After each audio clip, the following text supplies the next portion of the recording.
Hi, everyone, and welcome to the Noonchi podcast, where I do deep dives into K-dramas from a mental health perspective. I have with me Renee, Chou, my gal pal. She is a local NBC News affiliate anchor. So excited to have her. She's in between her morning shift, so super busy. So I'm glad I could grab her real quick. Thanks, Renee, for joining us. Jeannie, so good to be talking with you. And I have you to blame for my Korean drama addiction.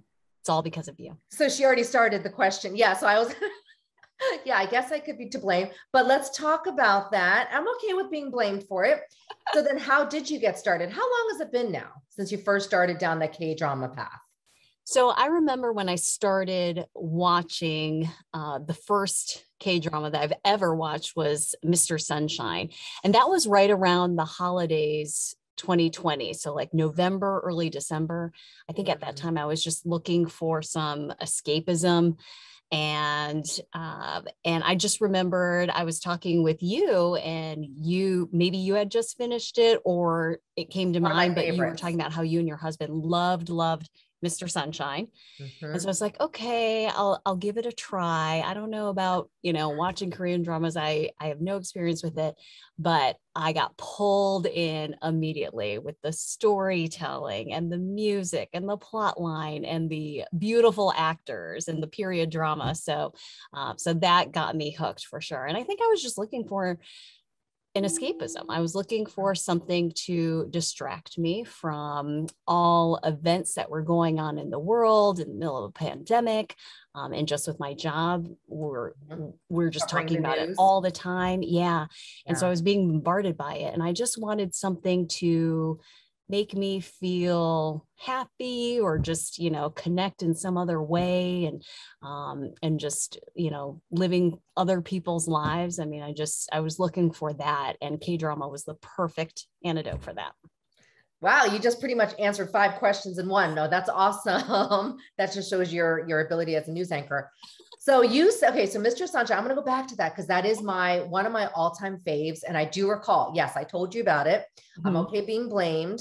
But so I should thank you too. I should say I have been enjoying my K-dramas. Yes. But it's a period piece. So then, and it helped you escape, but let's talk a little bit more of how did it help you? Why did you enjoy it so much? What was it about it? Talk a little bit about the story, or maybe how you related in any way. Sure. Well, I love the love story that was central to it. I think that that really drew me in. I mean, it was just a beautiful love story, right? Of two people who so wanted to be together and yet couldn't. I also love the way that their love story unfolded, right? I mean, back in the day, of course, they couldn't send texts, right? Or call each other, or, they were writing letters, but they would go for long periods of time without seeing each other, and just the depth of their emotion and how they were able to, to grow their love for one another, despite all the odds. I just thought that was beautiful to watch that unfold. It was fascinating to me to learn a bit about the Korean history, and at that time, whether or not I'm sure there are probably issues with how things were portrayed, and the accuracy to it. And yet at the same time, I just, my parents are Taiwanese. I'm ethnically Taiwanese American. And I just didn't know too much about Korean history, and how all those other countries were trying to grab Korea too. And, all the foreign intervention there at that time. So that was fascinating to me. And I loved the characters. I loved the family drama. I think in some ways, I could connect with that as far as just parental expectations and, family members pulling you in different directions and where you want to go, and maybe what they, how they see your life as. And I just really admired the female lead character, and her, wanting to be educated and wanting to learn, and standing up for herself and women's rights there, even in that time period. So just a lot of different themes there running through it that drew me in. Now, do you recall, because I remember what you said, do you recall what you shared? It's an episode 20, I think it's a 24 episode drama. So it's pretty epic. Yeah. I don't remember. I don't know if you recall what you shared with me, like 4 episodes. You still had like 3 or 4 episodes left. Yes. And you said something very interesting to me. Of course, I was like, it's okay. You'll be okay. You remember what you shared? Was I sharing my trepidation of how it was going to end, essentially? That was one of them, but there was something else, like you were getting emotional. I'm trying to remember now. Give me a hint. So in anticipation, I think you were like, I have 3 episodes left. I'll just remind you because I thought it was hilarious just how invested emotionally you got. Was I just sad that it was going to end? Yeah. That's exactly what it is. You're like, yes. I'm starting to get depressed that it's going to be over. It is hard. Yes. And I know that was a long one too. And that's the way I feel now about a lot of the ones that I've watched now too. I'm in it, you're like episodes 1 through 5. You're like, okay, this is interesting. This is great. And then all the twists and turns, right? The obstacles that are thrown up of, 5 to, 12. And then, things keep evolving. But then when you get to the 18, 19, 20, and it's going to end, it makes you a little sad. There's withdrawal. There's serious withdrawal. Yeah, that's so funny. So I just had to, because I think a lot of people relate to that. And then we go through our own depression and grief. Right. And then we're like, okay, time for a new K-drama. Right. So then we started with Mr. Sunshine, and that was an epic one. So now I would say now we've entered 2021. Can you count off the top of your head how many you've seen since? So I did look back. I actually, I file away notes in my iPhone. So I wrote down all the ones that I liked, that I watched and liked, because I've even gone back to rewatch some of them. But in all, I've watched 9 Korean dramas, but then I've also watched 2 Taiwanese dramas. Those came from a recommendation from another friend, and I've really enjoyed those too because you share a lot of same elements as K-dramas, but what's great is I get to work on my Mandarin, listening and reading the subtitles as well, whereas with the Korean dramas, I'm always also picking up a little Korean too. Yeah, I'm sure you are, right? Oma. Any difference between Anio. Wait, what else are you? What else? Okay, that's so hilarious. I'm trying to think now. Yeah. Just the common phrases, but the Anio. Right. Not right. At all, there's a lot. No, right. And you'll get some of the slang too, which is interesting. Okay. Yeah. And then is there a big difference between the Taiwanese and Korean dramas, or because I've never very seen similar. Similar playbooks. Yeah. 2 people who, maybe they encounter each other, maybe they're opposites or they don't really like each other, and then random circumstances throw them together. And all the all the tropes that the music swells, the gazing into each other's eyes, all that stuff. Oh yeah. Especially when they end an episode, they're just gazing. I'm like, how long did they hold that? See how they gaze and just end it like that? And I'm like, oh my gosh, that's like a minute of a gaze, Have to think, and maybe this, Jeannie, if you've listened to like some of the actors and actresses talk about filming these things, but I would think that's got to be super awkward. Like how do they not bust out laughing? Because sometimes it's right. You've learned to love some of these actors. I will watch them on YouTube. See some of their interviews, and they don't really talk about the gazing. They just talk about the awkwardness of sometimes kissing when they're good friends or something, which I get that, but I think the gazing is normal. Like they have to do that, hold the stance, Right. But no, I don't really hear a lot of that. But yeah, I love listening. That's another thing. I'm sure you'll like this. Go on the YouTube and listen to their interviews because they're usually subtitled, and you learn a little bit about the behind the scenes. So speaking of which, you wrote down your favorite ones. Do you have a favorite one that you've watched? Crash Landing on You really ranks up there. That was one that I watched twice.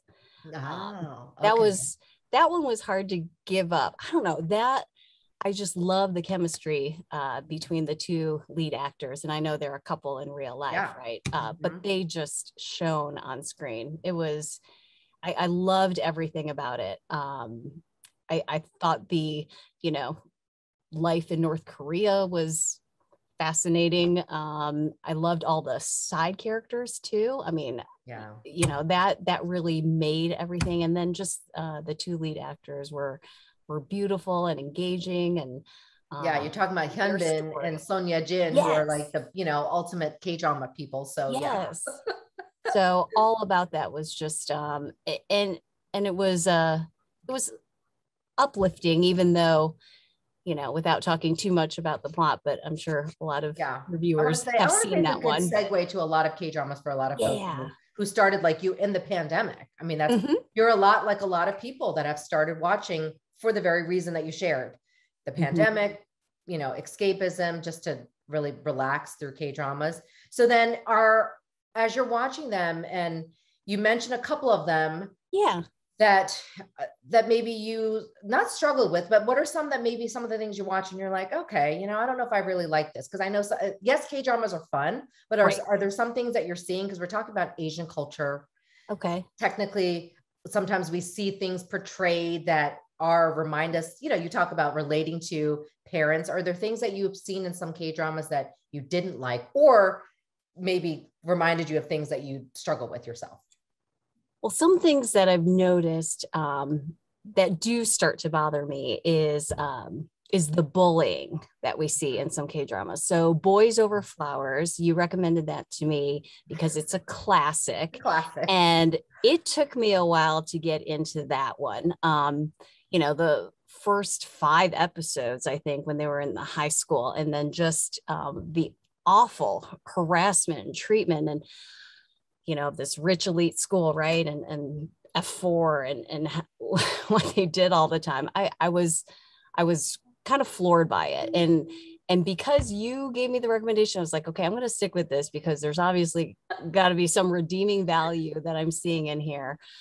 And sure enough, the way the story unfolded, I can see why people loved that series, but probably not one of my favorites. And for that reason, and all the, all the grabbing all the time, you know, or like, here, you come here, come with me, you know, and yeah, there are some romantic elements to that in some of the stories and portrayals, like, okay, let's go here. But gosh, a lot of times it's also just this forceful, you know, like, hey, you're coming with me, we're coming over here, I'm yelling at you, you know, I'm trying to make you understand something.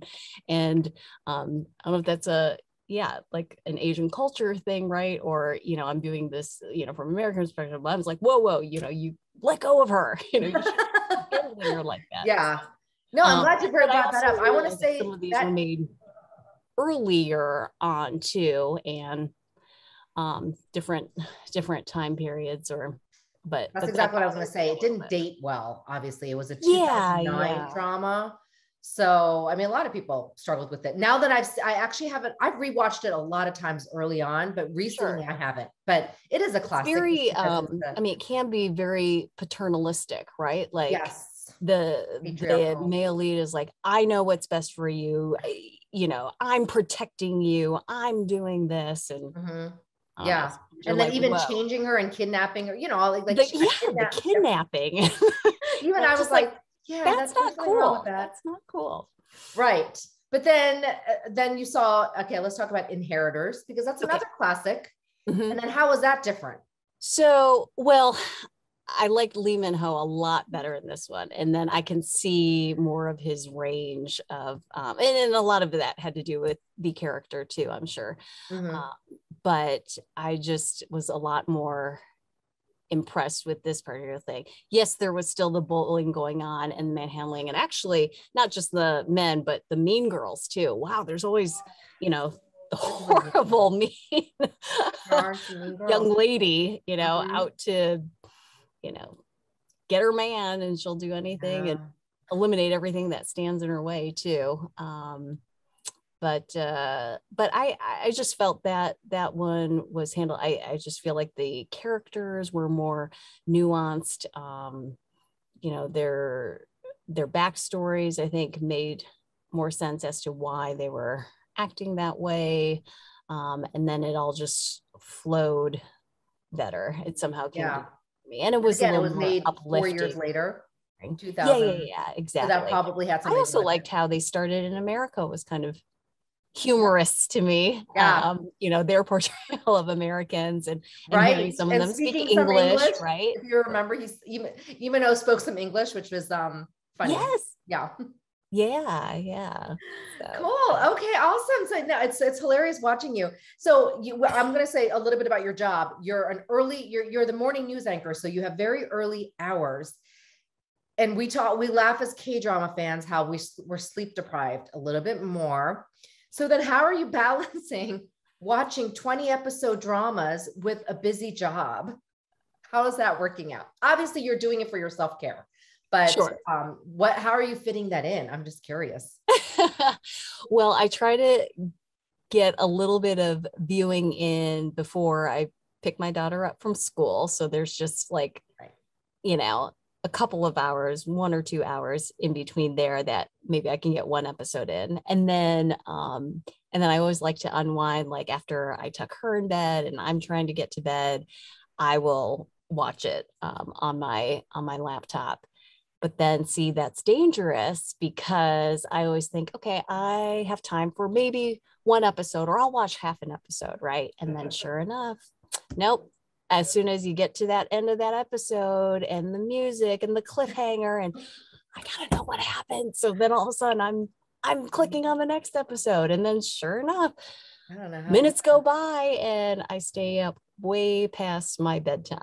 So right, because your wake up call is 2:30 a.m. 2:30 in the morning. Yeah. So just saying, And okay, so so there are a lot of nights that I'm up till 9:45 or 10, which is super late for oh me. my gosh, that's 4 hours of sleep. Yeah, it's not good. Okay, well, I won't tell anybody. So after I watch a K drama, and I just finished up the airs, so I'll try to take a little, hiatus. I'll try to give myself, a week and a half or two just to catch up on other things, sleep, Sure, sleep. Okay, probably, it's some family time, self-control. but my husband just chuckles. I mean, he knows when I'm invested in a K-drama. My 7-year-old daughter will be like, oh, mommy's watching her K-drama.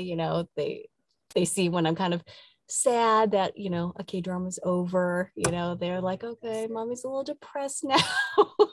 She probably should find a new one, That is so funny. yeah. So it's not funny. Yeah. I get it because My I completely 7-year-old relate. just laughs at me because she knows that that's what I'm doing sometimes. Oh my goodness. So then yeah. I have to ask this. This will be the last question, but then we're talking about, me, I love the reason why I wanted you to watch it is because I know that a lot of people enjoy it. And it's honestly, it is my self-care.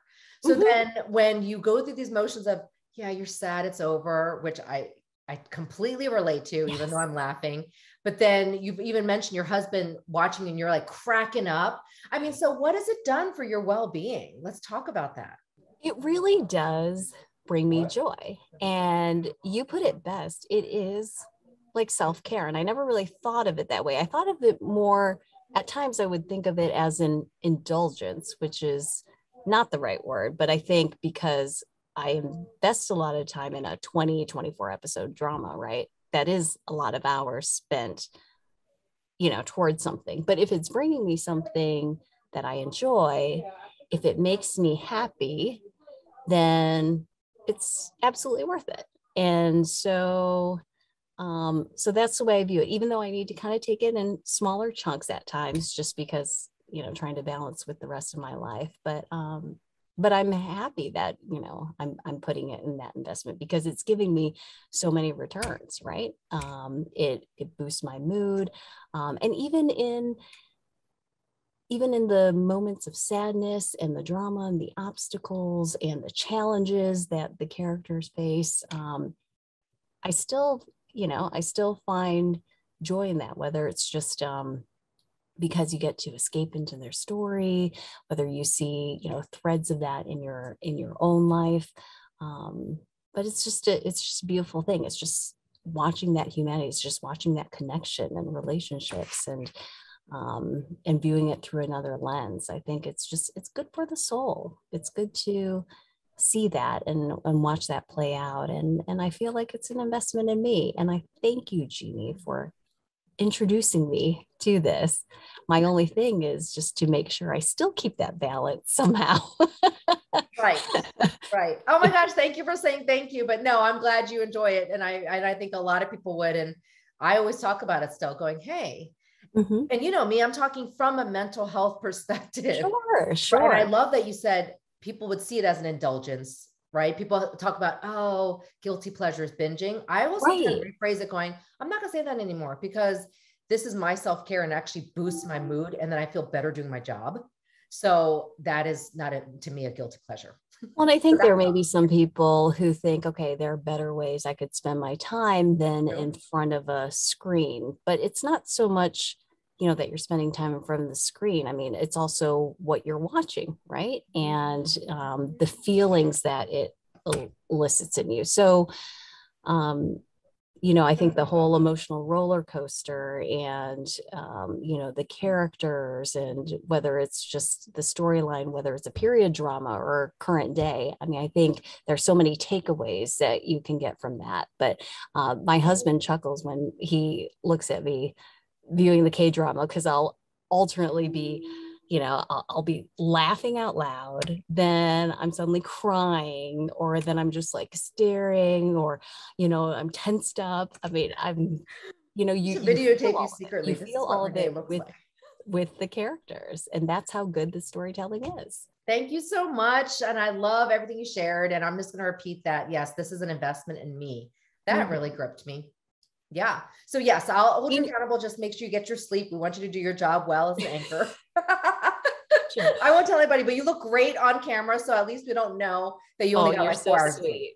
You're so sweet. Even if I have, you know, dark circles in I have dark circles from staying up, I will just think, okay, well, my soul feels good from doing this. My mind feels good. So say that again. Wait, so you'll stay Jeannie, up. You have to, I need to get some more recommendations from you before you go, because I'm keeping track of my list. Yes. Something else to hook me. You didn't really want this to watch this because it's ongoing, but that hometown cha-cha-cha. Okay. Well, there are like 5-6 episodes in now, right? Yes. It'll be 6 episodes by Sunday. Okay. So I think but let me tell you this, it has met beyond my expectations. Really? I don't remember the last time I was excited for a weekend to watch a K-drama that I'm counting down. Oh, it's like today it's Thursday. Okay. So the new episode comes out Saturday and then we watch it Saturday night.